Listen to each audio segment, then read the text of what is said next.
Solapur police आयुक्तालय हद्दीमध्ये जे गंभीर गुन्ह्यामधले आरोपी आहेत आणि त्यांच्यावरती काही गुन्हे केल्यानंतर आपण उचित प्रतिबंधक कारवाई किंवा प्रिव्हेंटिव्ह ॲक्शन त्यांच्यावरती घेत असतो.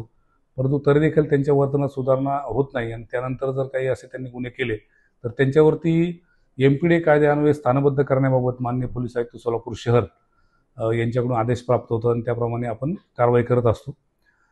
याच पद्धतीने फौजदार तावडी पोलीस स्टेशन हद्दीतील आरोपी नामे आदित्य शैलेंद्र माने याच्यावरती एकूण आत्तापर्यंत 5 गुन्हे दाखल आहेत आणि या या 5 पैकी 4 गुन्ह्यांमध्ये आपण उचित प्रतिबंधक कारवाई केल्यानंतर देखील त्यांनी गंभीर स्वरूपाचा गुन्हा केला नाही. त्याच्यावरती एमपीडी अन्वये आपण माननीय सोलापूर पोलीस आयुक्त सोलापूर शहर यांच्या आदेशान्वये त्याच्यावरती कारवाई केलेली आहे. त्याचप्रमाणे दुसरा आरोपी आहे समर्थ प्रवीण कांबळे. याच्यावरती देखील यापूर्वी 3 गुन्हे दाखल आहेत आणि त्याच्या गुन्ह्यामध्ये आपण कारवाई केली, परंतु त्याच्या वर्तनात कुठली सुधारणा न झाल्यामुळं त्याच्यावर परत आपण एक गुन्हा घडल्यामुळं त्याच्यावर देखील एमपीडी अन्वये कारवाई केली. या दोनही आरोपींना माननीय पोलीस आयुक्त सोलापूर शहर यांच्या अधिकृत आदेशान्वये या 2 आरोपींना आपण स्थानबद्ध केलेलं आहे आणि त्यांना स्थानबद्ध करून येरवडा जेल या ठिकाणी विविध कायदेशीर कारवाईमध्ये त्यांना त्या ठिकाणी जमा केलेला आहे.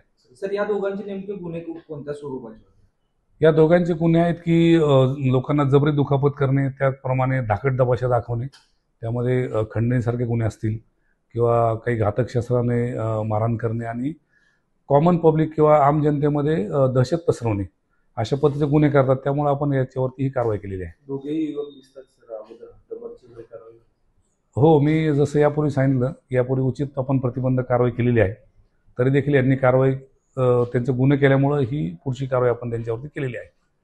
सदरची कारवाई माननीय पोलीस आयुक्त सोलापूर शहर यांच्या आदेशाने आणि लेखी आदेशामुळे तसेच माननीय पोलीस उपायुक्त परिमंडळ श्री कबाडे साहेब, माननीय पोलीस उपायुक्त crime Shri doctor Ashwini Patil madam आणि ACP राजन माने क्राईम यांच्या मार्गदर्शनाखाली क्राईमचे API घाडगे आणि टीमने केलेली आहे.